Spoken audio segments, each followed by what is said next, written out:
Welcome to the Movie Reactor. Today I will show you a comedy, action, and adventure film from 2023 titled Ant-Man and the Wasp: Quantumania. Please make sure to like, subscribe, and leave a comment below to help advise me on how to make this channel more intriguing for your enjoyment.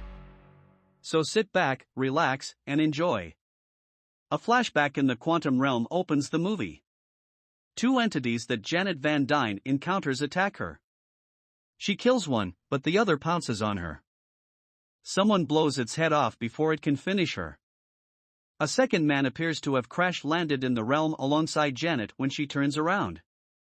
Scott Lang is currently savoring his newfound fame after aiding the Avengers in saving the world from Thanos, despite the fact that at least one person believes he is Spider-Man. Hope Van Dyne, who has since taken over her father Hank's business, has been employing PIM particles to advance her research and apply it globally. A best-selling book on Scott's adventures is also available. But his absence from Cassie has also resulted from his being trapped in the quantum realm. Scott receives a call from the prison, where he meets Hope. Because she attended a rally, Cassie was detained. Since the blip, she has also been experimenting with science and has even started working with Hope and Hank, who Cassie refers to as Grandpa Hank. At supper, Scott and Cassie visit the Pims at their house, and Hank unintentionally reveals that Cassie has been detained more than once. She points out the work they have been doing, such as Cassie's work on a gadget that can send messages to the quantum realm and also receive signals from the outer world, and Hank's ant farm with his intelligent ants. Janet becomes alarmed and turns the device off. The device reactivates and begins drawing everything and everyone within before she has a chance to explain herself. As they plunge into the quantum realm, Scott dives in after Cassie to save her. He does this by donning his Ant-Man outfit. Hope saves her parents by wearing her wasp suit. As Janet works to hide them from view, the Pims congregate. Janet encounters residents who discover them. Janet and the Beast laugh it off like old friends after a brief skirmish with one of the occupants. Later, she is successful in securing a ride for her family on a big flying object. Other residents of the quantum realm, ranging from humanoids to several alien-like creatures, discover the Langs. To comprehend the locals, Scott and Cassie must consume a red liquid called ooze that comes from one of the animals, Veb. They are welcomed by Quaz, a mind-reading local, and Gentora, a rebel warrior who fears that the Langs and Pim's presence would attract the notice of a person they refer to as the Conqueror. Scott brings up Janet's name, and Gentora becomes more wary. Hank and Hope follow Janet to a bar crowded with other locals from Quantum. When Janet was stuck down there, she made friends with, and is assumed to have had a relationship with, a guy named Lord Kryler, who they meet. Kryler informs Janet that he works for Kang, the already mentioned Conqueror, as she tries to enlist his assistance. Kryler also makes reference to a mechanized organism designed only for killing MODOK, Kang's most powerful weapon. When Kang's goons arrive to capture the Pims, they fight their way out, and Hank uses one of his expanding discs to make a squid monster enormous in order to grab and hurl Kryler around. The family then escapes by stealing his ship.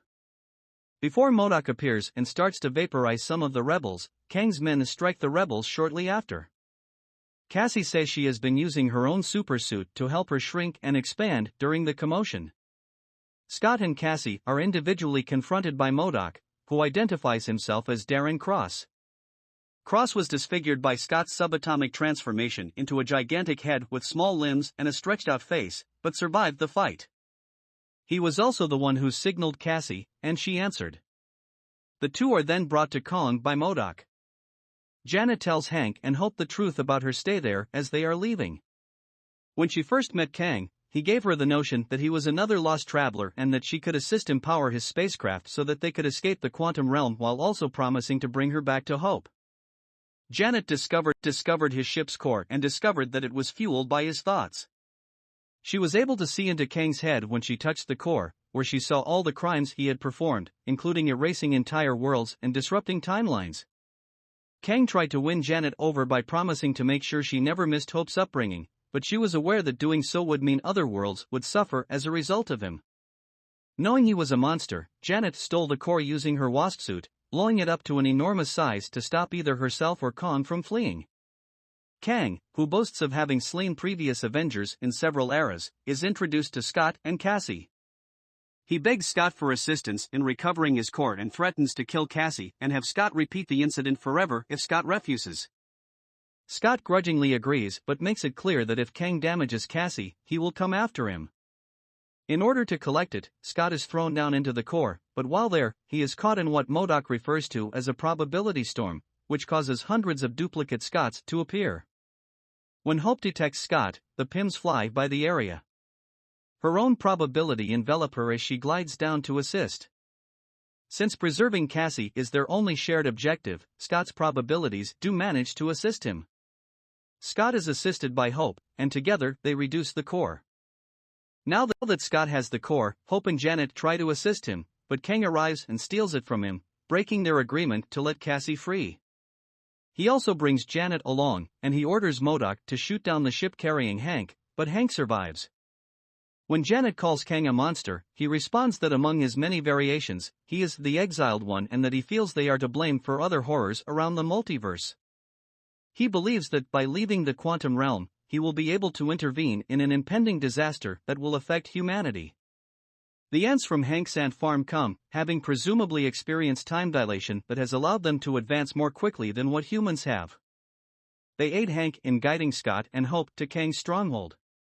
In the meantime, Cassie shrinks into a jail using her armor, releasing Jentora and the other rebels to storm Kang's tower. Cassie interrupts Kang's attempt to deliver a rousing speech about how evil he is, ordering everyone to go to the tower to confront Kang. After being set free, the remaining rebels take on Kang's thugs. MODOK tries to attack Cassie, but she transforms into a giant and knocks him out. She persuades him that he doesn't have to continue being bad before she departs. As Scott sprints enragedly toward Kang for breaking their agreement, he gets enormous. When he sees Cassie again, he is pleased to see that she is also a giant. A massive mecha ant and the ants follow Hank as they head for the tower. Kang leads his own assault against the rebels, while MODOK launches his own assault after switching allegiances.